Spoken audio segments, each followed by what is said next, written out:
what we had found is that Iranian trolls were pretending to be Pakistani users. And what they would do is, and when I say pretending to be, what it means is they would give themselves a Pakistani name.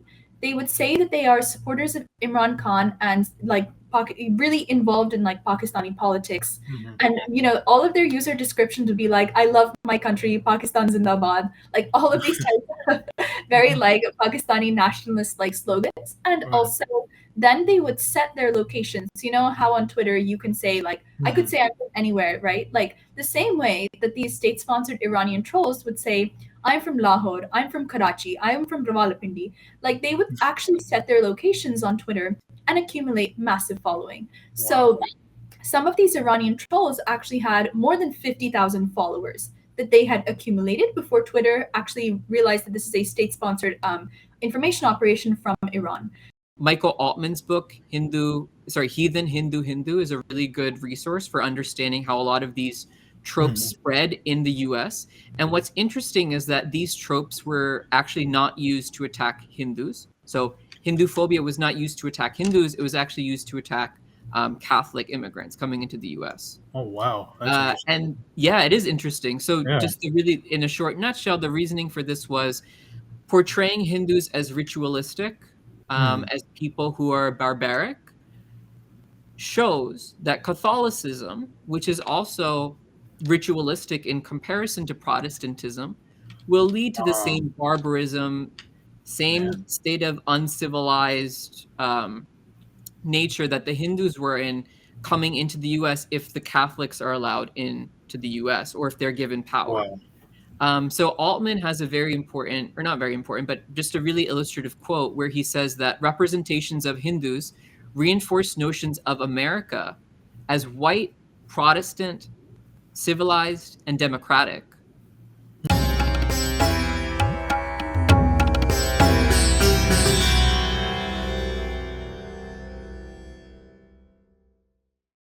Namaste. Welcome to Chitti Media. This is our current affairs program. My name is Abhishek. I'll be your host today. So today we're going to be talking about a topic I'm sure you're all very familiar with, Hinduphobia. Particularly, we're going to be talking about the spikes in Hinduphobia on social media, on certain social media channels, and even the mainstream ones as well. So to talk about that real quick, I have with me today uh, excuse me. Today I have Prasiddha Sudhakar and Parth Parihar, two very prominent individuals in the Hindu community in the United States. They will be discussing a paper they recently published called Anti-Hindu Disinformation, a case study of Hinduphobia on social media. So thank you guys for being here. Um, Thank you for making the show. Namaste. Namaste. Namaste. Namaste. All right. So I'm glad you guys are here. I hope you're doing well. So to start off, I want to get a brief sort of background on how you guys got involved in this project. How did you get involved with the organization and sort of what motivated you to even want to take this project on? So, Yeah, any of you can answer. absolutely great. Thank you so much, first of all, for having us. So I am a recent graduate from Rutgers University, and I studied computer science, economics, and critical intelligence studies. And as part of the critical intelligence studies minor, we actually have the opportunity to take up an internship or a research project, which is how I first came across the Network Contagion Research Institute. And I underwent training in cyber social threat identification and detection as part of the NC Labs program. And that's really when I first got involved in this type of research was back in fall of 2021. I had actually received training in taking intensive training in computational methods and machine learning and natural language processing to better understand social media disinformation. And this wasn't like specifically towards Hindus, but more so just like how do we understand, for example, a topic like vaccine reluctancy or COVID disinformation or different forms of ethnic hatred like anti-Semitism or anti-Asian hate. How can we actually apply data-driven approaches to better understand the dimensionality of all different types of disinformation? That's mostly what the lab focuses on. And so that's when we really got involved with this project. Yeah, and we began to really take a look at the data We started by open source intelligence collection and then went on to actually applying quantitative methods to it to understand the spread of anti-Hindu disinformation. And I guess that's when we were like, okay, we really have to make this into a full-fledged report that requires further analysis and investigation. Wow. And And for what? Yep. Yeah, and for myself, I got involved in this project through Prasiddha. But backing up a little bit, I finished my PhD in Princeton in economics, and a lot of my work deals with applying microeconomic theory to study political economy. So studying political phenomena and why they occur from an incentive-based perspective, from a game theoretic lens. And so very naturally studying the type of disinformation that we see against different communities, especially our own community, in the form of Hinduphobia was something that was very much right up my alley and general interest. So when Prasiddha asked me, I was naturally very interested. Prasiddha and I knew each other from Hindu Students Council, where Prasiddha was the chapter president at Rutgers University. In 2021, Rutgers University's HSC chapter had hosted the Understanding Hinduphobia conference, which was a partnership between HSC and the Understanding Hinduphobia initiative, both of which I'm a part of. And so Prasiddha knew of my interest in Hinduphobia, so I'm very glad that she asked me to be part of this project, as well as other NCRI projects as well. Oh wow! Thank you guys for even taking this project on. It's definitely very valuable to our community. So definitely, like you guys deserve all the praise in the world. Um, so now, actually, you mentioned a little bit before about the other sort of like the vaccine hesitancy and how you use the same sort of research to kind of figure out what motivates people with vaccine hesitancy and even Asian hatred. Can you maybe explain the methodology a little bit in a way that your everyday guy can understand it? Yeah, absolutely. So, with any form of disinformation, what we always do is we begin with open source intelligence collection. And what that Mhm. means is we actually go through social media platforms to understand, what are these certain hashtags that are used when talking about very specific topics, or what is the general social media chatter when it comes to this issue. So, for this is really when I came across like certain ethnic slurs that were used against the Hindu community, is when I actually began to do some open source intelligence collection on Twitter, where I found very openly genocidal memes that were targeted specifically at Hindus and where certain ethnic slurs would be in use. So, for example, the slur Pajit that we came across in our research, that's really where it came about. We when we found these memes openly calling for violence, calling for a repeat of 2611, or extreme violence against Hindus, this was always associated with this slur Pajit. And so when we took a look further, where exactly does this slur come from? We found that it actually has origins in 4chan, which is a very fringe, like extremist community where all of these like very, very fringe elements have operated. Unfortunately, in our times, there's been a lot of violent events that have taken place, and all of them do have sources that go back into 4chan in some way or another. And so then we actually began quantitatively taking a look at this data to see, what is exactly the usage of these anti-Hindu slurs on 4chan? What are the dimensions of it? And that's when we actually realized that in 2022, anti-Hindu disinformation has been at an all-time high on 4chan, on Gab, where several mass shooters have actually posted their messaging, and Telegram, where white supremacist communities have often been messaging and organizing together. So this came as an immediate concern because the safety and security of the Hindu community and all communities truly do matter. And repeatedly, we've seen spillover effects into the real world. Sure. And Oh, Parth, would you? Oh, go ahead. Go ahead. No no, problem. sorry. I was going to say I was also missed out like the natural language processing side of things. So when we Yes. came across this certain like ethnic slur, we also performed natural language processing techniques using word to vec and also graph analyses to better understand how terms like relate to one another. And so when we took a look at this anti-Hindu slur and performed our graph analyses, we were actually able to see the dimensionality of anti-Hindu hatred. And several of the clusters that we found actually share a lot of similarities between anti-Asian hate, anti-Semitism, and also Islamophobia. So we see how these extremist communities basically borrow off hateful tropes from several other communities and direct them towards the Hindu community. See, I find that very interesting. So, like, So you're talking about how other groups also use the very same language, the same tropes, and it's kind of so. For example, there's radical Islamists, there's the extreme right wing white supremacists. These guys on in any other scenario they would be enemies. You know what I mean? So how is it that they find common ground in Hindu hatred? Like that's what brings them together in a weird way. Do you have maybe any insight on that? So I haven't specifically looked at the interaction between like white supremacist and Islamist communities when it comes Mhm. to anti-Hindu hate, but one thing I will say is that this anti-Hindu slur of Pajit, which is used in context of 4chan, and also certain Islamist communities have been picking up on that on Twitter, where that, for example, that meme of calling to repeat what happened to George Floyd and saying, "Oh, Yeah. we're going to do this to the Hindus," and using these very fringe Pepe the Frog memes. That's Right. actually borrowed straight from the white supremacists. So these two communities are borrowing hateful tropes from each other. And there's actually this paper called, I think, The Accelerationist Movement, the link between white supremacists and Salafi jihadists. It's a paper published few months ago from King's College London. Which I find very interesting. It definitely did talk in more depth about how these two different groups, the far right, like neo-fascists, and the Islamists, basically borrow off several tropes from each other. Wow.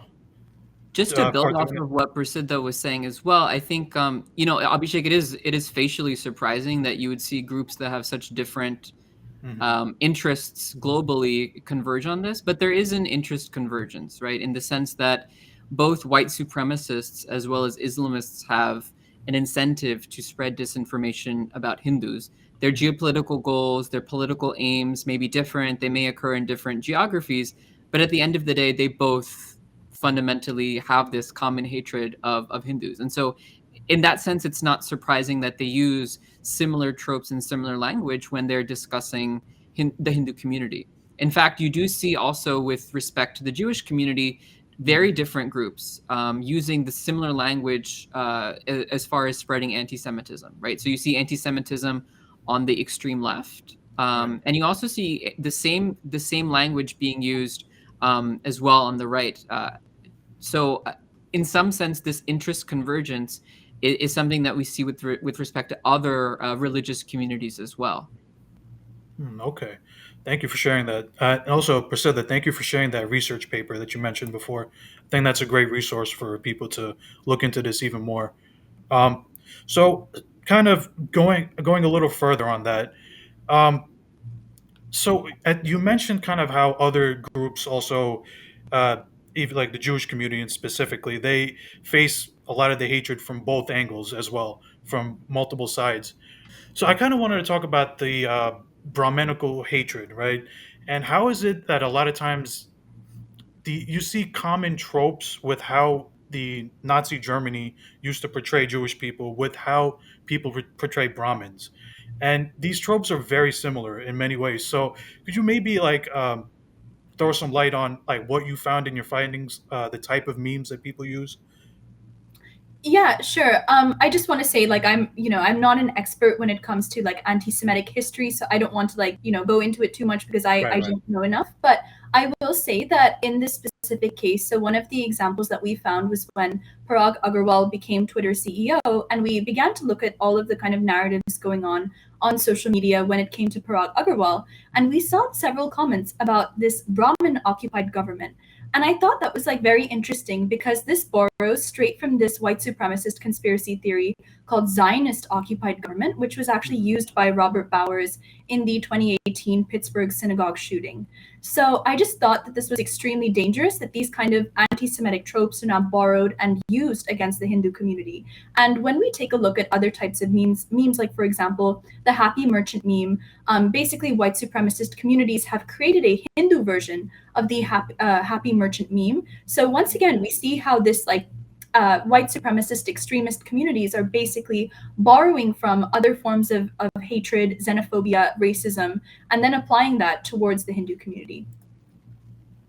Wow, that is so dangerous. I mean, if you really take into like, I mean, because obviously what it led to historically, and yeah, it's very uncomfortable to know that they're using the same type of you know tropes pretty much. So now let's get into some of these. Actually, Priscilla, you want to add something? Oh, I was gonna say once again, it's like this painting of Hindus as these like privileged group of people that are now taking control of Right. various text spaces in particular. Like maybe Parth, you want to talk a little bit about the immigration angle that we were also exploring, because one of the things that we saw is that as Hindus become more prominent in various spaces, like Parag Agarwal and maybe Sundar Pichai and other very big tech CEOs that come from a Hindu background, these kind of messaging in regards to these particular individuals is spiking. So yeah, Parth, did you want to say something a little bit there? Yeah, of course. Yeah, thanks, Prasiddha. So, as we know, Hindu immigration and immigration from India into the US has been increasing in recent years. There's been a tremendous spike actually over the last decade, especially. And a lot of this immigration is coming through the H-1B route. H-1B visas, of course, are given to workers who reside in foreign countries who come to the US for employment in high tech, high skill jobs. And so, in many ways, this kind of confluence of both immigration coming in of a new group, right, which Yeah. feeds into the very kind of hot button issue of xenophobia, something that has always been, unfortunately, within the American DNA. Right. We've seen in the past when Irish Catholics first came to this country that there was a huge movement against them. Then next it was Chinese immigrants, and of course after that other Eastern European immigrants as well. And so now we're seeing the latest wave against Hindu people. But of Okay. course, many of these Hindu people are in high tech jobs, and so in many ways that also feeds into this angle of anti-Semitism, wherein you are essentially blaming a community, or scapegoating is probably a better word, a community, as being responsible for the lack of success of others, for taking jobs away, and for also feeding into the society in which they are immigrating their Mm. own negative stereotypes and their own negative culture. So to just give one example of how this idea manifests on both extremes of our political spectrum here in the U.S., you see Melinda Byerly, who's Mm. again on the left, using language like Indian immigrants are like parasites who bring the caste system into the tech sector. This is an idea that has also been, as in essentially the same way, maybe dressed up a little bit more in more polite language, been used by equality labs as well, right? To show the idea that caste is something that is endemic to the Hindu Indian immigrant community that is coming here and is infecting the workplace. At the same time, these anti-immigrant xenophobic stereotypes are used by the right all the time against Right. other communities, and are indeed used by them against Hindus as well. For instance, Ann Coulter uses the same argument about Indians bringing caste to the U.S. in a very similar way that Melinda Byerly and Equality Labs do. So there's again this horseshoe between the right and the left, and again it's happening because there's this convergence of both a wave of immigration, and at the same time, those immigrants being perceived as being privileged and as being, people who are taking away, and at the same time, injecting into society something that is seen as stereotypically negative because of all of the tropes that we have around Hinduism and India. Wow. To speak about, I'm glad you brought up the tropes, because obviously a lot of Hinduphobia, actually pretty much all of Hinduphobia to a large extent, has its roots in colonialism. So obviously you spoke about caste. Now, what are some of the other colonial tropes? I mean, caste is probably going to be the biggest one, but what are some of the other colonial tropes that you've seen on these in these memes, in these different platforms that are being used to denigrate Hindus? Yeah, it's a really good question. So this is not something that we explicitly explored in our paper, but Okay. it's certainly something that we did talk about kind of in the background. Hmm. So I think the first thing to really understand is that British colonial propaganda was one of the most sophisticated forms of anti-Hindu disinformation. Our paper, of course, studies anti-Hindu disinformation today, Right. contemporary.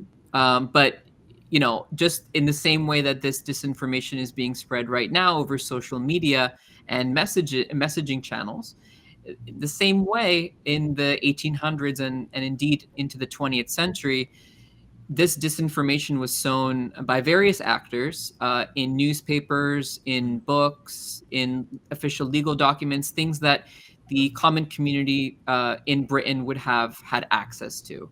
And the motive behind this disinformation from the point of view of the colonizers Mhm. was to showcase to their audience at home that indeed that there was a civilizing benefit for them to be staking so many resources in India, both in terms of personnel, right? There's men who are leaving Britain and staying in India for years at a time, right? Who Mhm. can't see their families. There's money that is being spent. There are soldiers who are going over. So in all of these ways, the home audience needs to be convinced that there is indeed some benefit for a British presence in India. And of course, that happens through this idea that the people who live in India are heathens, they're uncivilized, and so we, the British, are coming in and we will save them. This is something that permeates a lot of the writing that you see coming from Britain when it studies or purports to study India. And one of the most famous examples of this is James Mill's book, the British History of Mhm. India, which was one of the most influential books when it comes to the West's understanding of India as well as Hinduism. So much of the disinformation that Mills spreads through his book actually argues that Indians and Hindus in particular. So he's not interested specifically in Hindus, but because Mhm. Hindus are such a predominant group within India, and because Hindu culture, thought, etc., informs so much of Indian culture, it was a central focus of his, kind of just by the very nature of things. So he argues that Hindus were, by their very nature, in an uncivilized state, primitive and in need of saving. And you see him use kind of examples like sati Mhm. to make this argument. And we see similar arguments about Hindus being in an uncivilized state very much through words like bajit, which means Yeah. somebody who, defecates in the street, right? So again, this idea that Hindus and Indians are backwards. Similarly, we also see Mill and others Mhm. think of Hindus as barbaric.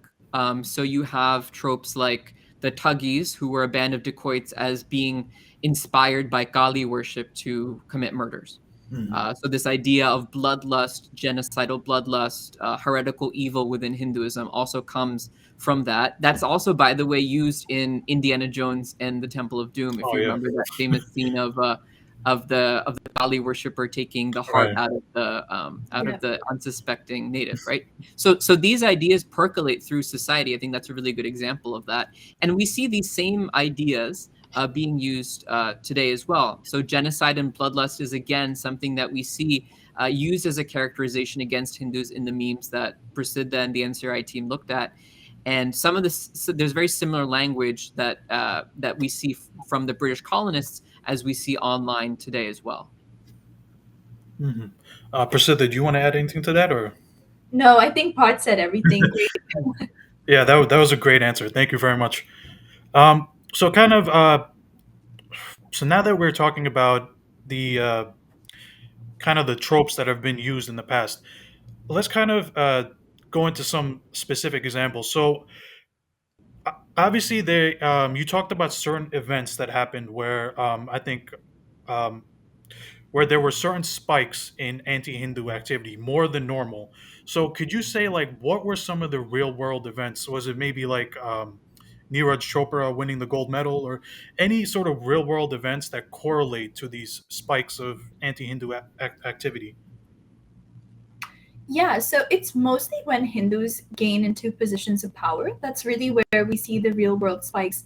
Like the biggest example, like I keep going back to this, but it really is that Parag Agrawal being appointed as Twitter's CEO executive, where immediately all of the comments about him being a Pajit were spiking all over Twitter.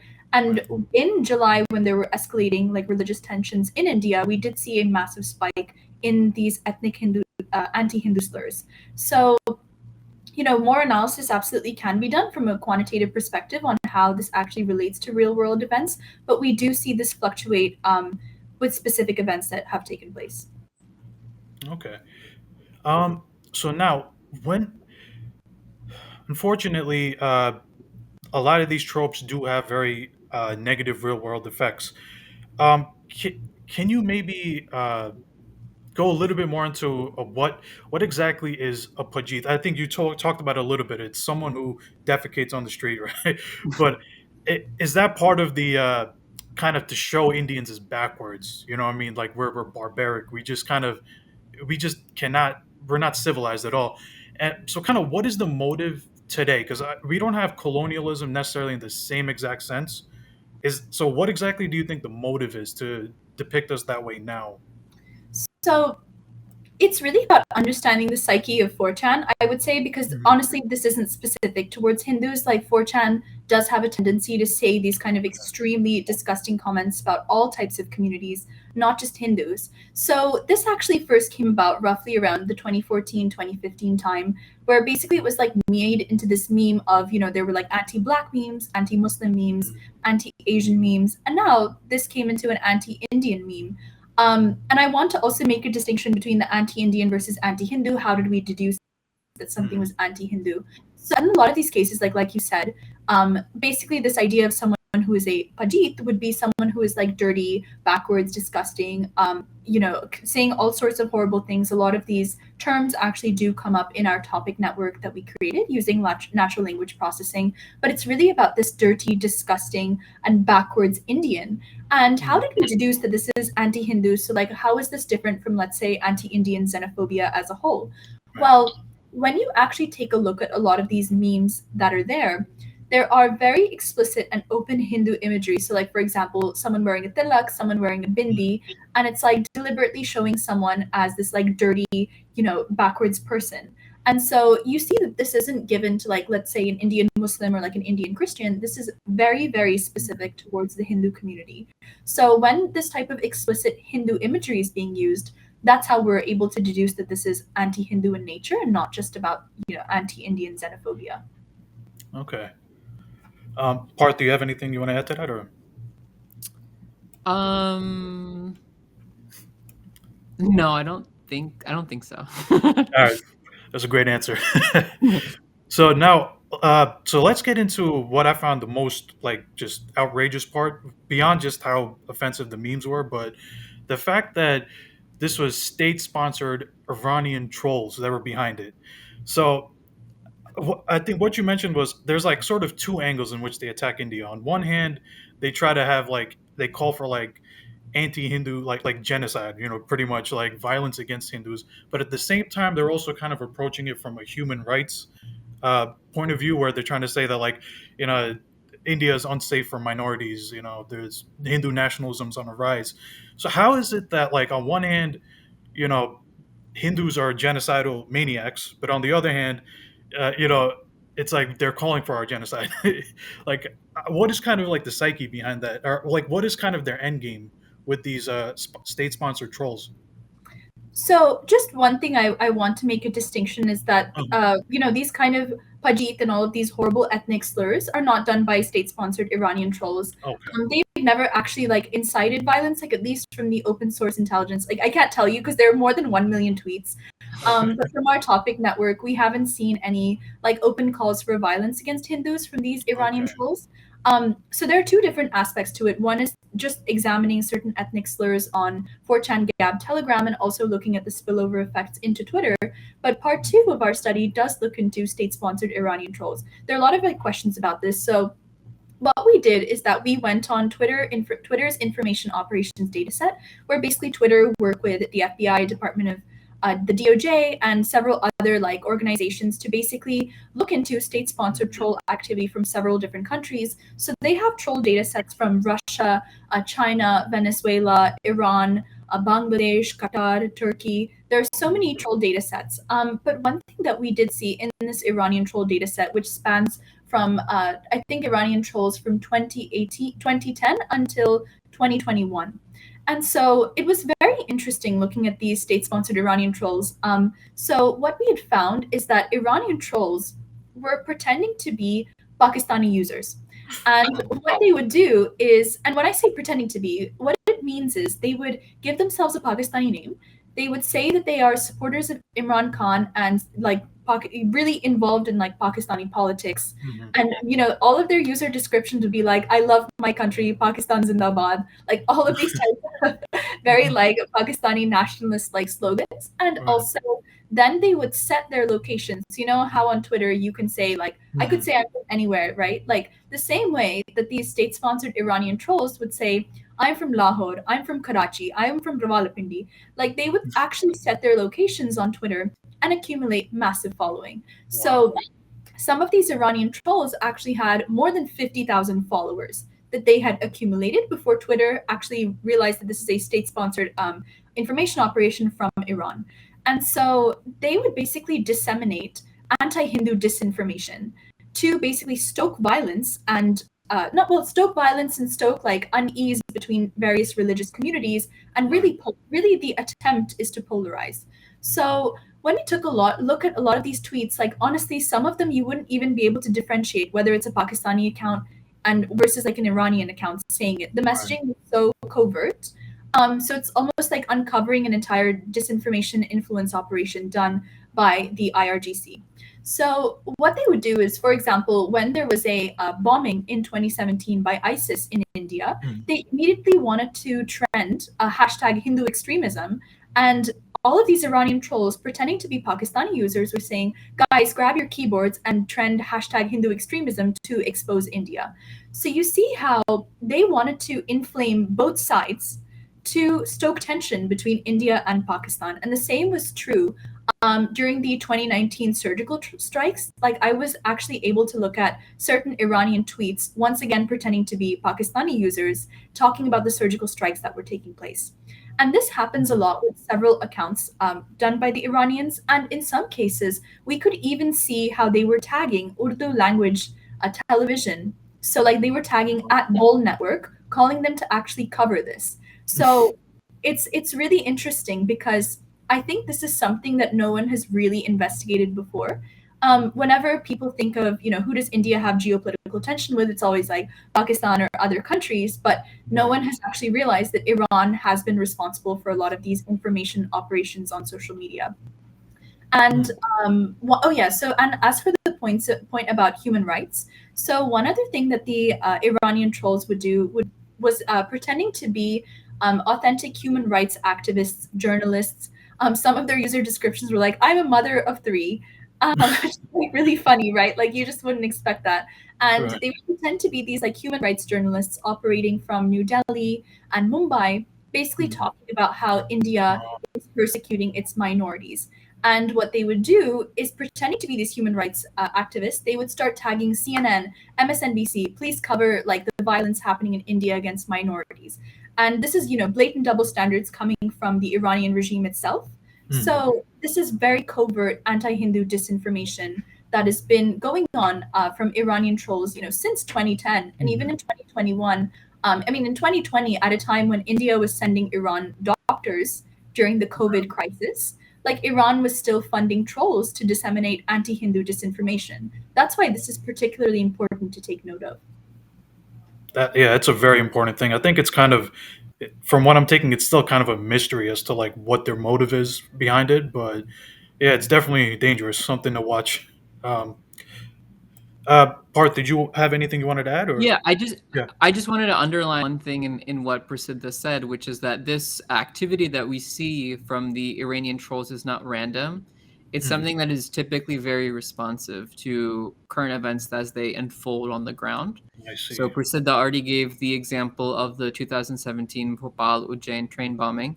You also see them, as I think she also mentioned, respond to the Delhi riots that happened in February of 2020. That's another example. So you see that this army of trolls, state-sponsored trolls from Iran, is highly responsive to current events. So to answer one of your previous questions about how is the Hinduphobic activity we see online related to current events, I think this is at least one set of actors where we know very clearly that there's a high degree of correlation between events as they happen on the ground, geopolitical events, not events that specifically concern a particular individual. So there's a slight difference there in terms of how the general kind of internet population moves and how these trolls move, excuse me. But you do see that there's a high degree of correlation qualitatively. Okay. And I also want to say that a lot of the reasons as to why this could be the case is that This really did spike after India began having closer ties to Israel because Mhm. these Iranian trolls are basically also mimicking anti Semitic disinformation that they've historically been using. Obviously, Iran and Israel don't have good relations. They're really using that because India is getting closer to a country like Israel. So we Mhm. see that they're basically borrowing tropes from anti Semitic disinformation too. So it's like the same playbook essentially. They're using it on Hindus. I see. Wow, that is dangerous.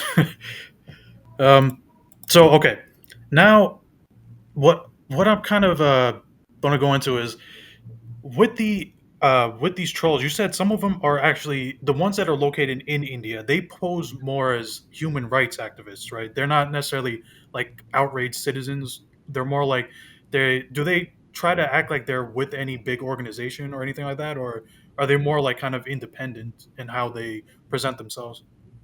So actually, the Iranian trolls that claim to be operating in India were all pretending to be human rights activists and journalists. Okay. So yeah, and it would really be the same thing of calling into question, what is India doing about like the treatment of its minorities? The Mhm. Hindus are like killing everybody. These are the types of narratives that were coming from the Iranian trolls. Okay. So it's like disproportionately showing the Hindus as extremists. Right. Makes sense. Um, Now, okay, this may be. So I want to go into one of the statements you had in your paper. I'm going to read it out real quick. It says one of the goals of this is understanding the entire dimensions of Hinduphobia from the entire ideological spectrum and from its history to present day is critical in understanding the current landscape of Hinduphobia on the cyber social domain. So I think we've kind of covered this in multiple parts. Maybe we can kind of bring it all together. Like, what is kind of the link to? It's kind of going back to like the colonial tropes. How do we kind of tie everything together to understand how all the different ideologies view us, and like kind of what its history is, and like where does it go from here? How do we respond to it?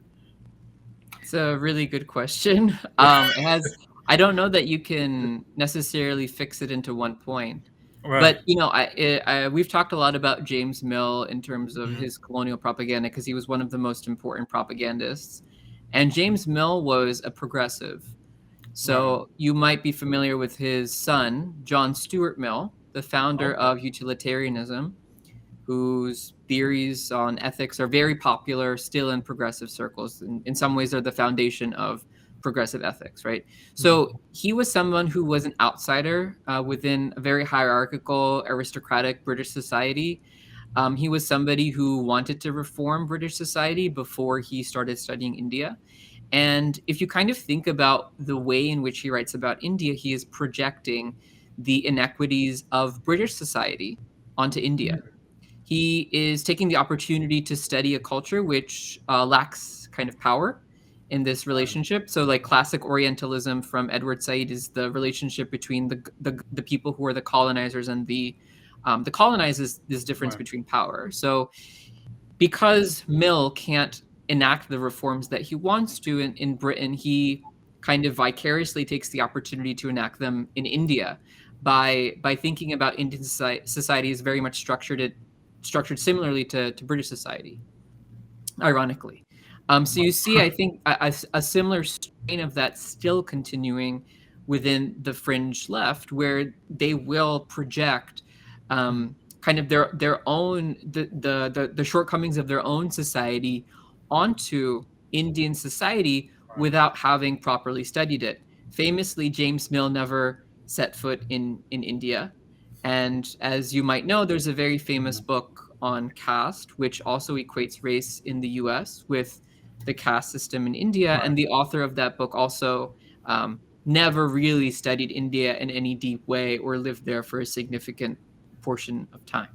So Mhm. you do see a similar trend there in terms of the extreme left. On the other hand, I would say that on the right, you see similar attitudes during the colonial period as you do today. So you see Baptist missionaries using similar language um, to Mill to spread this idea of Hinduism as heretically evil because they want people to convert to Christianity, and they Mhm. want to assert that Christianity has a civilizing right to be present in India through the British colonizers. And you do see, I think, similar language still being used by evangelical and missionary organizations still today about why Hinduism is fundamentally evil and why it needs to be the case that Christianity is indeed how the souls in India can be liberated. So again, you see a clear line between these two ideologies. They don't necessarily intersect, though. Their intersection happens in conveniently picking up language that one side or the other uses towards advancing an argument that is convenient for them to make at any given point of time. So I just, sorry, I know I'm taking a long time, but one really important quote, I think, if people want to learn more about this, I think Michael Altman's book, Heathen, Hindu is a really good resource for understanding how a lot of these tropes spread in the US.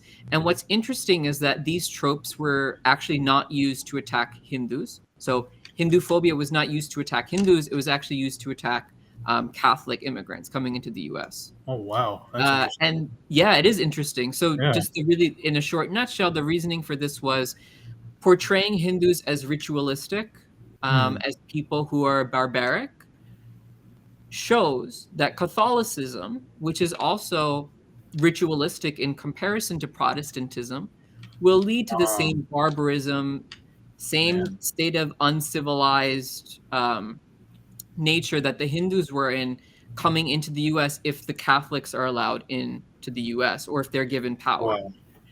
So Altman has a very important, or not very important, but just a really illustrative quote where he says that representations of Hindus reinforce notions of America as white, Protestant, civilized, and democratic by imagining India as dark, heathen, uncivilized, and hierarchical. And these tropes were, of course, used by the Protestant evangelists, but they were also used by people who were progressive, like James Mill in Britain. And according to these representations, Altman continues, Hindu religions led to despotism, and American Protestantism led to freedom. And I think this binary as Hinduism equals despotism, American Protestantism equals freedom, does inform, I think, a lot of the discourse that we see as relates to India. At least if you were to think about that binary or that dynamic, a lot of the narratives or a lot of the disinformation we see about contemporary India starts to make a little bit more sense. Wow. Prasiddha ji, do you want to go ahead? Sure. So, wonderful answer, Parth, first of all. I think I'm going to take a little bit of a different approach to this question. Okay. Which is really through the lens of data-driven approaches using natural language processing and machine learning. Our tools can be applied for every single community. It's not just Hindus. So using these data-driven approaches, understanding the tropes that are used to describe certain communities by identifying ethnic slurs and other code words and memes in this language is really important, because when we begin to identify that and then apply our quantitative methods to it, we're actually going to be able to better inform policymakers, better inform social media companies about the various types of hatred that are disseminating on their social media platforms. Today, honestly, if you ask anybody, do you know what Hinduphobia is? People are most likely going to say no. I think we, as the Hindu community, we often do speak within our own little bubbles where people are kind of familiar with our language. But really, it's about educating people who really don't know anything about Hinduphobia at all. And I know that in the NCRI, like when we first began this project, there were many people who really didn't know anything about Hinduphobia, the violent and genocidal history of Hinduphobia, whether it was through British colonialism or, the Islamist genocides. People really didn't know anything about Hinduphobia. And so this can better inform everybody who wants to learn more about, combating all forms of ethnic hatred. And again, this isn't just about the Hindu community. This can be applied for all communities who really do need security and protection in the day and age of when social media hatred does have spillovers into real-time violence. Yeah, thank you for that answer. It's very important that now we have data points to actually. One thing I would add too is in addition to people not knowing about Hinduphobia, there are people who actively claim that it doesn't exist. So it's Yeah. that's where your research is really important, to show people like, look, this is happening all the time. Like, so definitely thank you guys for doing that. Now, I actually we spoke about the ideological spectrum a little bit. Now, most people aren't necessarily extremists, right? Like you have most people are not going to be spending their day on 4chan or whatever it may be. So but they're still impacted by the narrative around India and Hindus. So how do we communicate with these guys who aren't, they're not too far gone, but they're just kind of misinformed about us. Is it through education, through the work you're doing? I mean, I think that's the answer, but maybe there's some tools we can use in our everyday life, us non-academic people. Yeah, absolutely. I mean, I think your answers or your premise is a hopeful one, right? Is that most Mhm. people aren't extremists. Okay. A lot of the Yeah. disinformation we see and a lot of the Hinduphobia we see does come from extremists. And there is a cautionary note, which is that in the absence of any type of counter narrative or counter information, Mhm. correct information, that disinformation can become mainstreamed, which is Yeah. which is exactly the fear that I think the whole community has.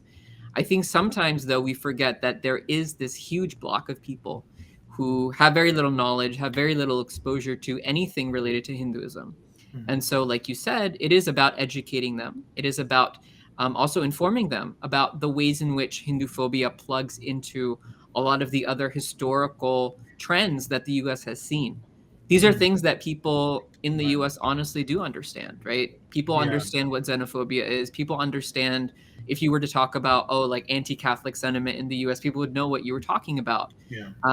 And I think the Hindu community has made the mistake, or perhaps hasn't taken the Mhm. opportunity at least, of kind of talking to people in a way that is understandable to them, Right. by relating the Hindu phobia that we see to other forms of ethnic hatred, other forms of religious bigotry that we do see across hybridization across, Right. right? So the example of the anti-Catholic hatred and how that was very much correlated with Hindu phobia, and again within our contemporary report, seeing the ways in which anti-Semitism and Mhm. Islamophobia as well are correlated with Hindu phobia is an important step in realizing that actually a lot of these ethnic bigotries do move together, and that does provide hope that people will understand and that people have an incentive to understand and to fight all of these bigotries together. Not the extremists, but most Right. people. Right.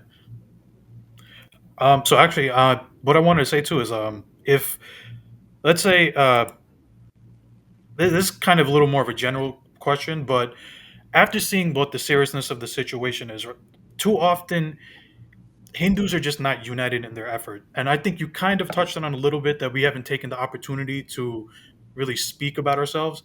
But in addition to that, we're not even like united. We're not on the same page a lot of the times. And like, what do you think we need to do to wake other Hindus up? Simply put. We've been trying, but Parth, I'll let you take that first. Well, I think in the US, a lot of it is about education, Mhm. through, again, I think I want to be careful what I say, but I think more sophisticated means, by which I mean, like, again, if Mhm. you're talking to a second generation audience, it's really important to actually communicate in a way, and through methods that are familiar to them, that communicate Mhm. that you actually know what you're talking about. Right. I think that that's something that in the advocacy that our community does oftentimes that is lacking. I'll be the first to admit that. Mhm. Um, I think also it's it is important to inform within our community.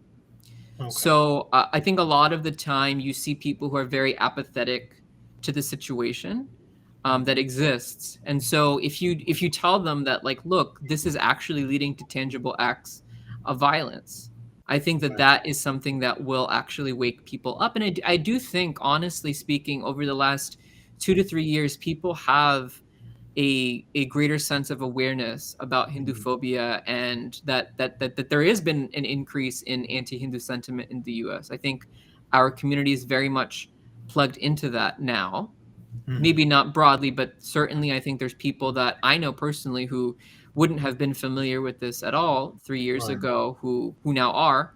Mhm. And I think also, a lot of the times there are these dissenting voices within our community, just one or two of them, that Mhm. we get really, really concerned about. And I think it's best to ignore people who aren't being listened to sometimes, and not worry too much about them, and Okay. really focus on using your own voice as much as you can to reach out to both allies outside of our community as well as to within our community. I think a lot of times our community also listens to allies more than they listen to other Hindu and Indian people because they see Right. them as more credible than us. So Right. that's another reason to actually have allyship, because it communicates, it signals that what you are saying is actually resonating with not just your own community, Right. but people who have different interests, different beliefs, different backgrounds than you do, which gives more strength to the truth that you were saying. I really like that because people are on average a lot more empathetic towards other groups. They're a lot more familiar with their struggles. So like if you can put it in that context and sort of have people empathize with what we're going through, I think that's very important. A lot of people just don't know. Mhm. Um, yeah. So now, is there any closing comments you would like to make? Anything you wanted to touch upon in the research paper that maybe I didn't cover? I think one last thing I just want to Okay. say is that the data really speaks for itself. Like Mhm. really, we really didn't know how big was the spread of Hinduphobia on social media, what kind of slurs are used, what are these tropes, until we really began applying quantitative methods to it. So regardless of whatever you believe about, Hinduphobia or any kind of political stances that you have, the data speaks for Mhm. itself. What we've seen is massive surges in anti-Hindu disinformation. There are memes calling for violence against Hindus openly being normalized on platforms like Twitter and spilling over from more fringe and extremist platforms. Um, the data really, if you take a look at it, regardless of what you think or feel, it really does speak for itself. Yeah. So I think what this paper has shown more than anything is that there is a massive education gap when it comes to Hinduphobia, and whether this is within the community or others outside the community who really don't know anything about Hinduphobia, it's really just up to us to be taking a look at this very objectively and better informing everybody and our greater society, whether it's our schools, our university campuses, workplaces, about the dangers of anti-Hindu disinformation. So this report really does serve as a educational opportunity to better understand the spread of Hinduphobia in the day and age of social media. No, thank you for that. Honestly, that's what anybody that tells me Hinduphobia doesn't exist, I'm sending them your paper. So, without a doubt. So, I mean, I think the work you guys are doing is amazing. Keep doing what you're doing. Of course, I hope we can speak again in the future. And to the viewers, share this information with anyone you know. Share it with people who, respectfully, people who disagree with you, people that are gaslighting you, people that might not even know that it exists. Information is important, and we live in the information age. We got to do our part. Obviously, we got entire ecosystem that's against us, so we got to do our part. We got to spread information, have more dialogue, and yeah. So I'll end on that. Thank you guys very much for coming on the show. Thank you. Thank Thank you. you Namaste. for inviting us. Namaste. Namaste. Thank you. Have a good one. Please remember to subscribe to us and switch on the notifications for this channel. For our other social media links, more content, and to support our work, please visit citti.net. Dhanyavad. Namaskar.